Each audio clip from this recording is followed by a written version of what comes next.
Hello good people, high. আজকে কথা বলবো সুখ নিয়ে। যেমন সুখের ডেফিনেশন কি, তবে সুখের ডেফিনেশন এক একজনের কাছে এক এক রকম।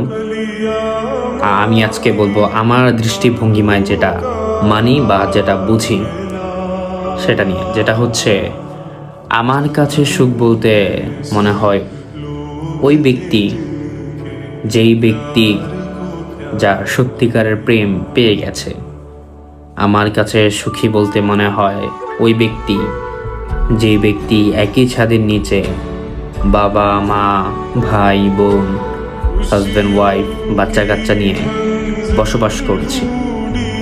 আমার কাছে সুখী মনে হয় ওই ব্যক্তিকে যার কাছে বিপদগ্রস্ত লোকেরা এসে সাহায্য চায়। আমার কাছে সুখ বলতে এগুলোই মনে হয়। But always remember one thing, money plays big role in living a good life. যেমন আমাদের মৌলিক চাহিদা মেটাতে কিন্তু টাকা অনেক বড় ভূমিকা পালন করে, তবে টাকাই সব কিছু না। আবার যেমন মানসিক শান্তি, সম্পর্ক, এগুলো ইম্পর্টেন্ট। সো এটা এক একজনের ভিন্ন